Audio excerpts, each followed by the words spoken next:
Thousands of Filipinos fill the streets of Manila to protest against the government, which they accuse of misappropriating billions of dollars that were designated for flood relief projects.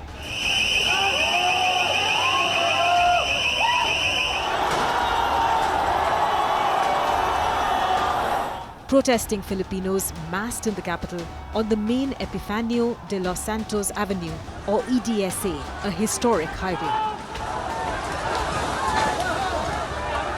A few kilometers west near the presidential palace, absolute chaos ensued. A youth-led protest led to vehicles being set on fire. Several masked rioters in black pelted stones at the police, who fired water cannons to disperse the protesting mob.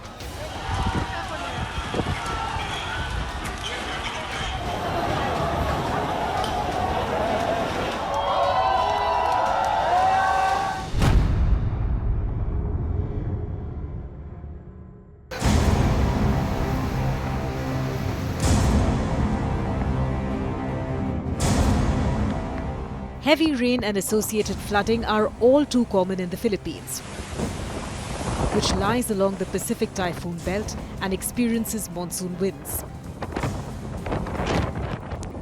An audit found that the Philippines spent 545 billion pesos, or around $9.5 billion, on flood management since President Ferdinand Marcos Jr. took office in 2022, resulting in 9,855 flood control projects.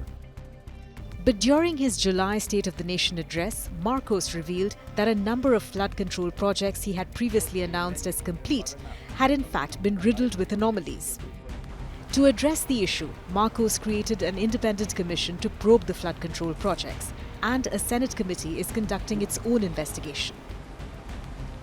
The Department of Finance later estimated that corruption in these flood control projects may have cost the country up to 118.5 billion pesos, or about $3 billion over 2 years. Environmental group Greenpeace claimed that the real loss could be far higher, closer to $27 billion if misused climate-related funds are also considered. The controversy deepened when the wealthy power couple, Pacifico and Sara Discaya, owners of several construction firms that won flood control tenders, gave TV interviews showcasing dozens of their luxury cars. Their companies were part of a small group of just 15 contractors that had handled 20% of the total projects. Public frustration has also spilled over into the digital space.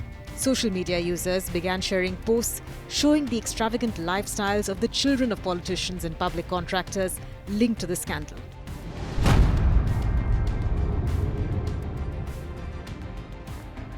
September 21 holds special significance for Filipinos.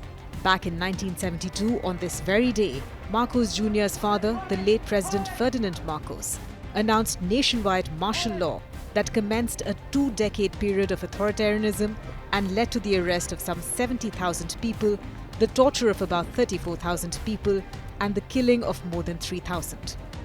The elder Marcos was only toppled in the largely peaceful People Power protest in 1986, which also occupied the EDSA.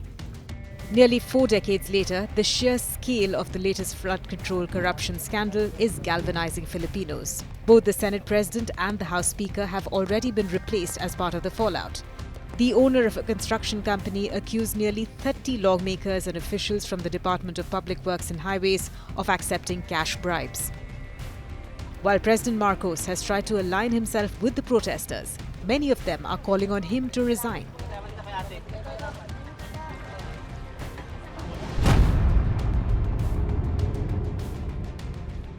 The demonstrations in the Philippines come amid a wave of discontentment in parts of South and Southeast Asia.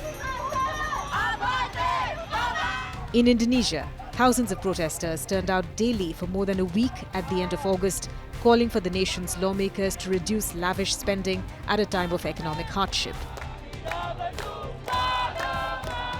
In Nepal, deadly protests against a social media ban and economic inequality ended with the government's collapse, and much of the capital going up in flames. So unless there is accountability, Philippines risks facing an Indonesia-style or even a Nepal-style explosion.